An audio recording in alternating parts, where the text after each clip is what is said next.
Ladies and gentlemen, boys and girls, babies in their diapers, welcome to the Tiberius Show with your host, Tiberius Boy.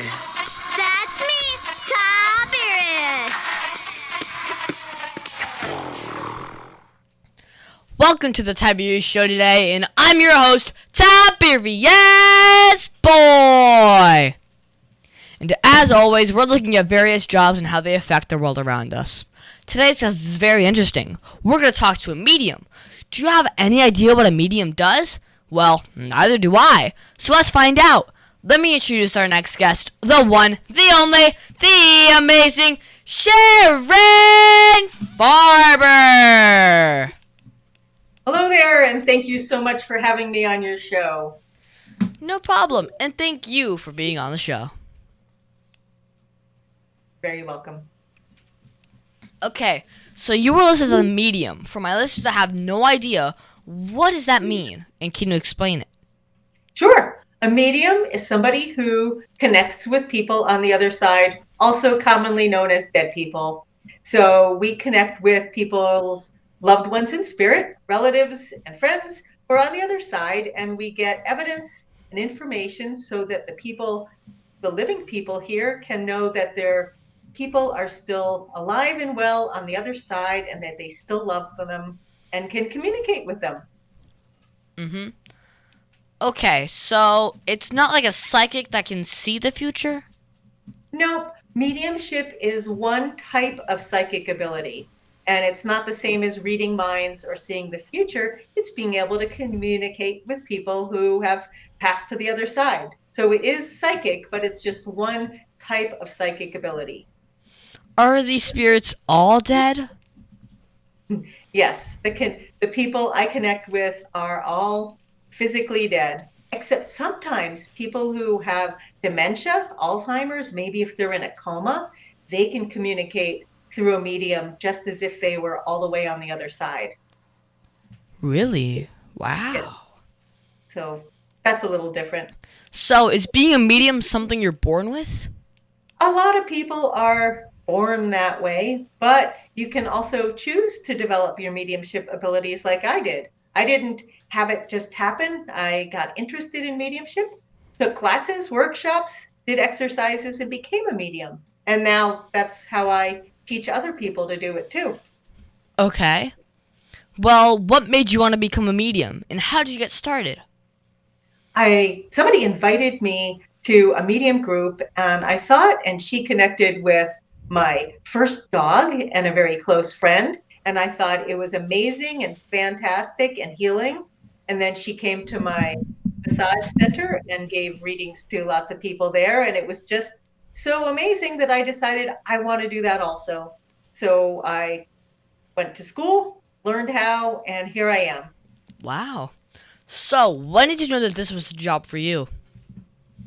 Well, I've been a massage therapist and a healer and a social worker, and I'm an artist, but this is special. I mean, I'm connecting with people who are no longer living and bringing people peace and healing and connection to the people they thought they'd never connect with again. So it feels kind of special, and not everybody can do it. So it feels like I am providing a special service that most people don't.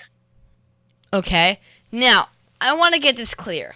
You said that you talk to spirit people. Is that the same thing as a ghost? Nope.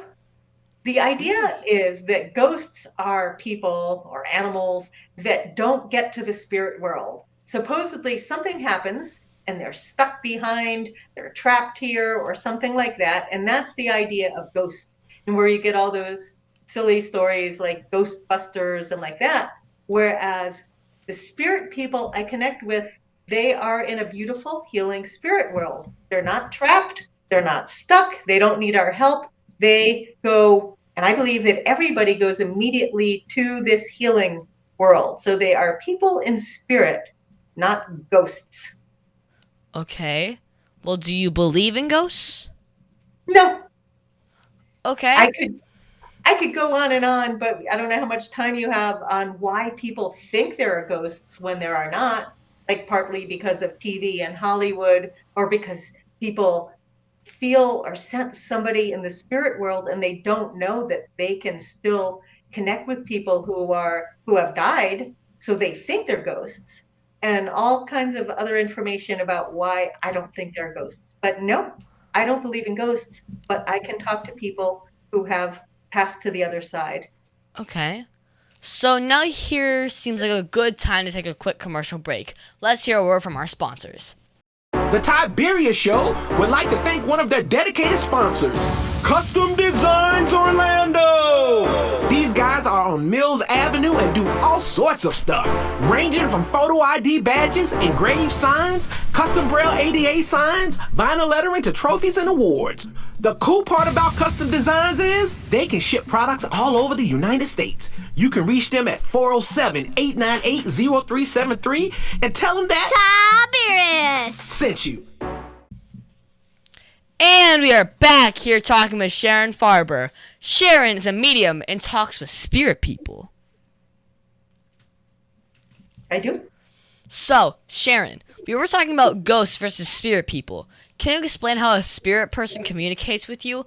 Do they talk or show themselves to you? Yes. Well, it's different for different mediums. Not all mediums experience spirit people in the same way. For me, I see images, I see them in my mind's eye. I keep my eyes open and I still kind of see them. And then I just know things. I just can tell you about their personality, character, and what they want to say. It's just a knowing. Some people hear things, and sometimes I smell things, and it's a very personal way, but the way I do is mostly I see and then I know. Okay. So, do spirits know if someone's lying? That's an interesting question. Probably. Oh, well, I don't know. No one ever asked me that question before. Okay. Never even thought about that. They don't communicate the way they do. They communicate through feelings and emotions and impressions. So I don't know if you can lie that way. And they feel and know what we're doing, feeling, and saying and thinking through the same way. So I don't think lying, it might not be possible. Okay. So what's the best part about being a medium? Bringing healing to people, letting them know that they're not alone, that their spirit people aren't gone forever, that people forgive them or accept their forgiveness. It's offering kind of closure and love and peace that they might not have without a medium. Well, can it be scary when a spirit is talking with you? It's never scary for me because there's nothing scary about them. They're all coming through out of healing, love and light. There are no evil spirits in the spirit world. Okay. Well, are they always nice or are there some mean spirits? Well, that's an interesting question, because when the spirit people come through a medium, we need to describe them, how they were when they were living, in order for them to be recognized. So if you have a cranky, grumpy old grandfather, I'm going to have to describe somebody who's cranky and grumpy, maybe somebody who even made some bad choices and wasn't always nice, because otherwise somebody won't know whom he is. But now on the other side, he's coming through out of love and healing. He just has to show that he was a cranky, possibly nasty old man when he was here. So they're not mean now, but I might need to describe some meanness for them to be recognized, if that's how they were when they were here. Okay. So, how do you know what they want, or who are they related to? Well, I connect with spirit people only when I have somebody in front of me who wants to hear from them. So that person is called a sitter, and they come to me because they want a reading. And I use my intention to connect with their loved ones in spirit, their relatives and friends. So it's not like I'm getting approached by random spirit people and then I have to find who they belong to. If I gave you a reading, maybe I get a great grandparent or somebody because they know you. So that's why it's pretty easy to figure out who they're for because they're in front of me, either on Zoom or in person or on the phone. Okay. Well, can they pick who they want to talk to? They can try. It works better if they ask their spirit person to come through rather than asking me to get them. So they can be in their head and say to their person, hey, I'm going to see a medium. We're going to be there soon. Please show up. And I can use my intention and try to connect with their spirit person. But generally, I use my intention to connect with whoever wants to come through out of love and healing. And it's usually the person they want. And then if I don't automatically get the person that they want, I might say, is there someone you really wanted to hear from? And then give them a special invitation. And about 95% of the time, I will be able to get the specific person that they most want to hear from, usually before they even ask. Okay. So, do you choose to be a medium? And how did you go to school? I chose to be a medium. Many people will tell you that they just had it and they didn't choose, they just were mediums. I am one of the people who chose to be a medium. I went to an amazing school in England called the Arthur Findlay College. I went to some classes in New Jersey. Took some local classes, and now I offer classes so that when people want to become a medium, they can come take classes with me. Well, how long does it take to learn to be a medium? That's a good question. For me, it's been about 13 years, and I'm still developing and strengthening and getting better. So it's not something that happens overnight, but maybe the first time, after a few months of trying, the first time I got a connection to somebody's dad and they knew who it was, maybe that's how I knew I was a medium. So I was a medium. And then it's just a matter of getting better and better and better. Okay. So, how did you know it was working? Like, what was the first time that you connected with spirit? You know it's working because what you need to do is give readings to other people, preferably not your immediate loved ones or best friend. So you connect, you work with people that you don't know and you don't know their spirit people. And then when you describe them, what they look like, how they act, what they said, and the person you're giving the reading to understands, then you know you're doing it. The first time I had that work and somebody said yes and they understood, I was literally jumping up and down with excitement that I could really do it. Literally. Okay. Now, you wrote a book called Choosing to be a Medium. What gave you the idea to write that book? Well, it was two things. I have these people called spirit guides I don't usually talk about when I'm not giving a class. And I think they were kind of nudging me and compelling me to write a book because writing a book or writing anything isn't something I was really interested in. But the main reason is because I wanted to become a medium. And I had hundreds of people tell me, oh, I didn't think you could learn to be a medium. I thought you had to be born that way. And I had to overcome all these people saying that you can't learn to be a medium. So I became a medium and I wrote the book so that other people who might be interested in mediumship can have the knowledge and the support that if they want to become a medium, they too can become a medium. So if I can do it, so can you kind of attitude. So that's why I wrote the book. Okay. Do you have any quick tips for someone that wants to learn how to talk to spirits? There aren't really any quick tips. It's kind of an ongoing process that usually takes years. Experience a medium. See that it's real. Maybe read my book, the one you were just asking about, because it tells you how to become a medium with exercises and stuff. And trust. Surrender, trust, and come from a place of love and wanting to help people. You don't do it because you want to be a famous medium with your own TV show. Do it because you want to bring love and healing to people. Okay. Well, what's the hardest part about doing this type of work? You can't just make it happen. It's not like math or a project where you just have to really work really hard, and if you do everything right, it's going to work. You have to relax and trust and surrender, and it's going to be successful when you and the person you're giving the reading for and the spirit people all collaborate and work together. So you can't just try really hard. You have to trust and let it happen. So it's not always perfect. Well, how do you teach someone to be the medium? I teach classes.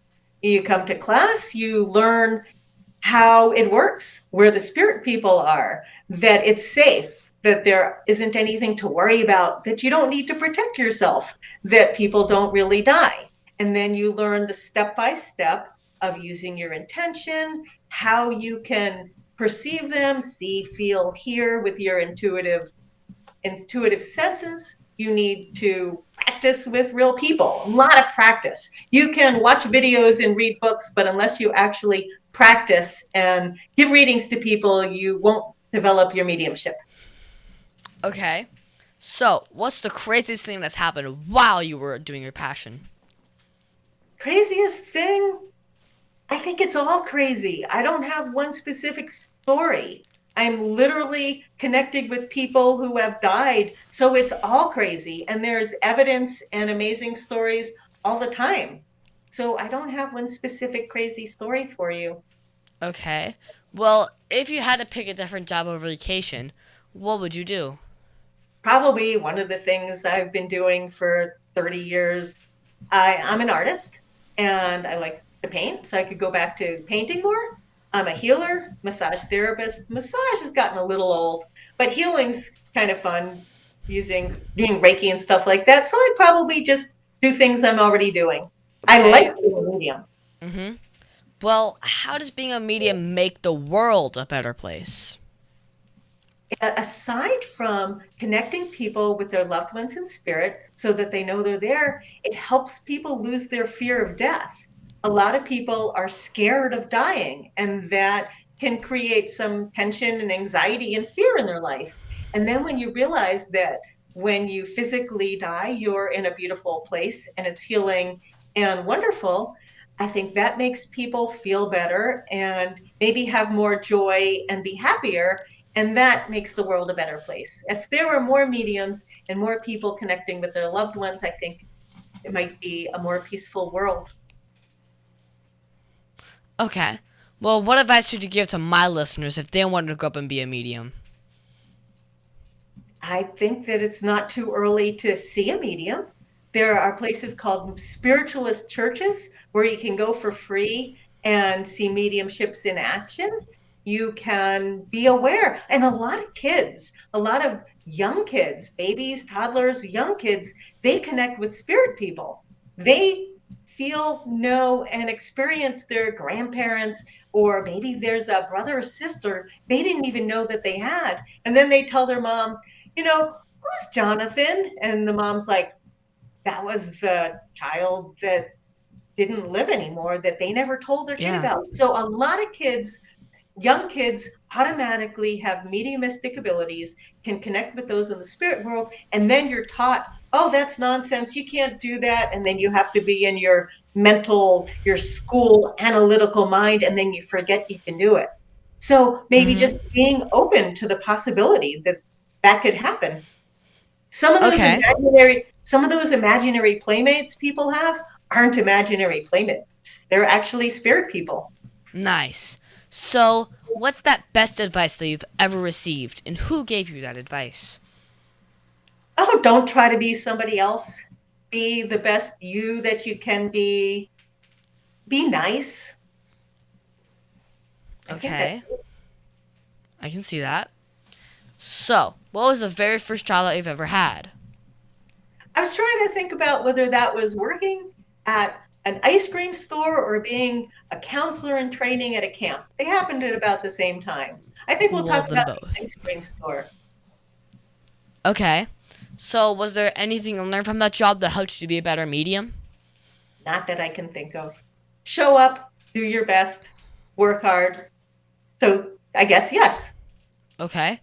So, what message do you want to tell children all over the world about doing the work that you do? It's beautiful healing work. There's nothing to be afraid of. There are no evil spirits, and we're not crazy people. We're people who do beautiful healing and connecting with those in the spirit world. And you don't have to be a certain religion or not. And it's just a very healing, peaceful, loving kind of work. Well, on that note, let's take a quick break to pay some bills.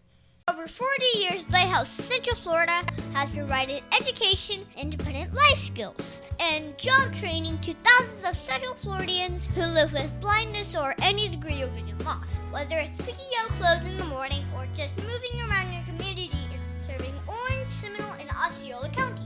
Contact Lighthouse Central Florida at 407-898-2483 or visit them online at lighthousecfl.org.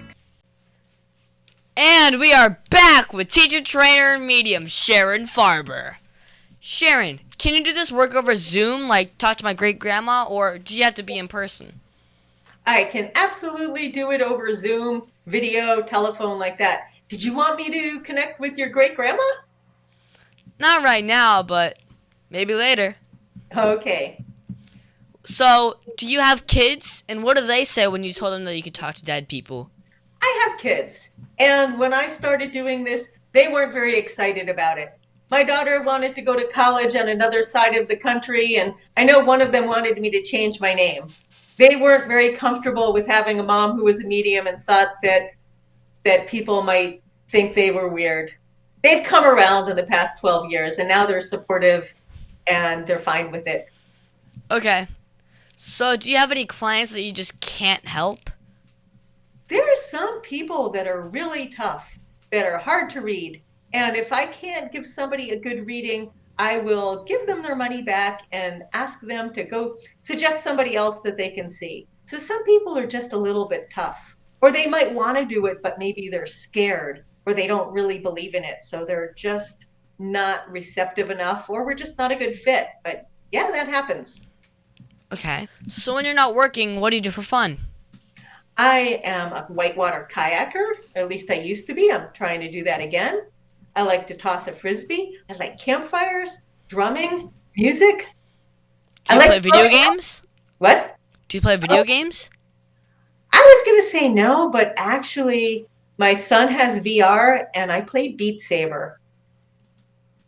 And I love Beat Saber. It's great exercise and I learned a lot. It is fun like that, yeah. That's my only video game is Beat Saber. So, what's your favorite book to read? I like fiction. I don't have one particular favorite. I like fiction mostly. I like Lord of the Rings, Harry Potter, and then some adult fiction, more adult kind of fiction. I love to read. I love to listen to books.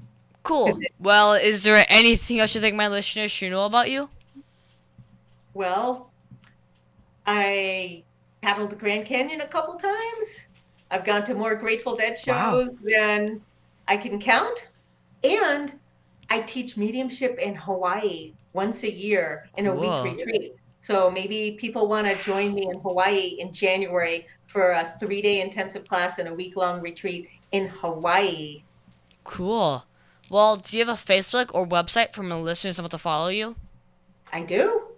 It's www.sharonfarber.net. I also have a YouTube channel and a TikTok channel and a Facebook group. Okay. Facebook page. Well, thank you, Sharon, for being my special guest. Can you stick around for Math Corners? Of course.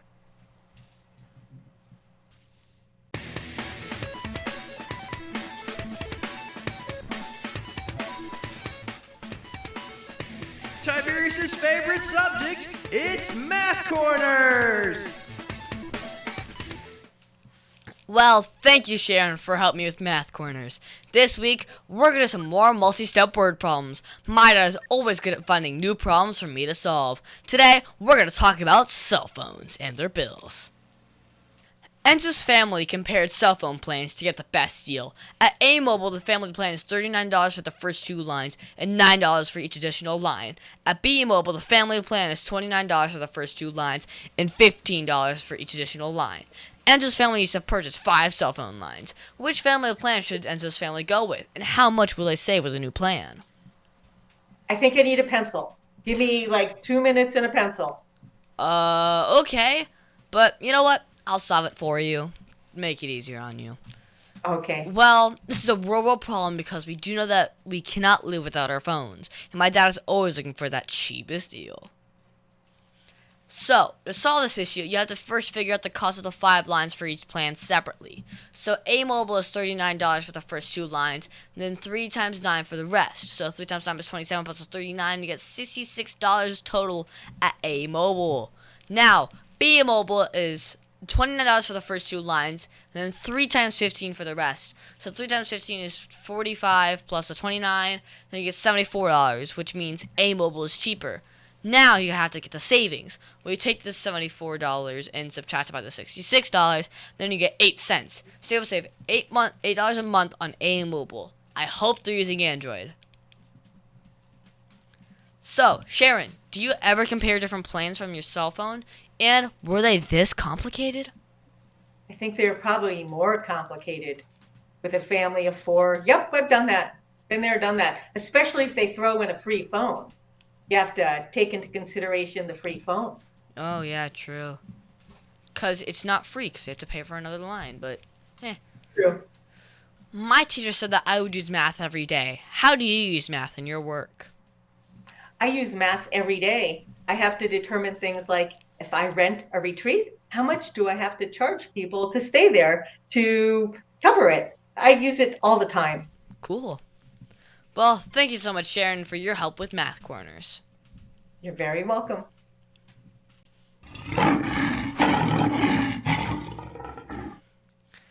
And now it's time for the Heart of a Lion. As you know, we talk about the qualities of living by the Heart of a Lion, which stands for leadership, integrity, obedience, and ability. This week, we're going to talk about obedience. For me, I think obedience is being fully committed to doing what is pleasing to God. The qualities of obedience are compliance with a good attitude and respect for the laws. You know when someone is being obedient when they follow instructions willingly and thoroughly. So, most of you know that this is not my favorite virtue. Well, my dad asked me to do some IXL math problems this weekend, and I would get to use the VR machine.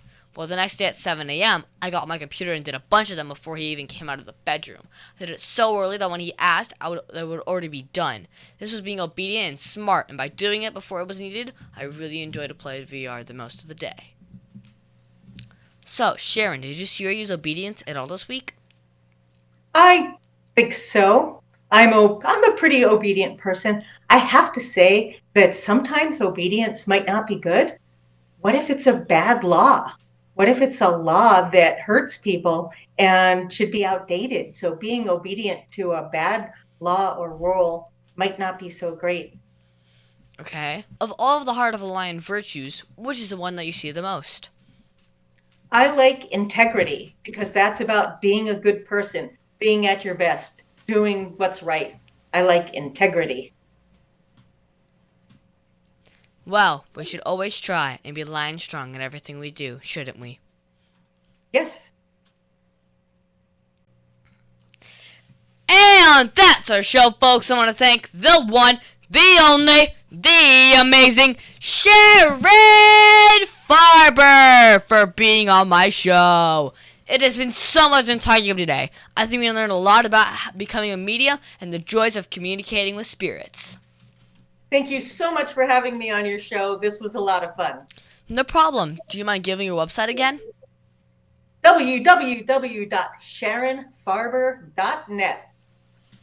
Okay. Also, you can find me on Facebook and Instagram at The TIberius Show. And I would like to thank WWPR 1490 AM, KINT 98, Soul Radio 24/7, Easy Way TV, and all the other stations that air on my show. Please be sure to visit The TIberius Show on YouTube and hit that subscribe button. Have you subscribed yet? Of course. Okay. Oh, and leave a comment and tell me who would you like me to see the interview next. Also, be sure to listen to us next week on The TIberius Show with your host, TIberius Boy. That's a wrap.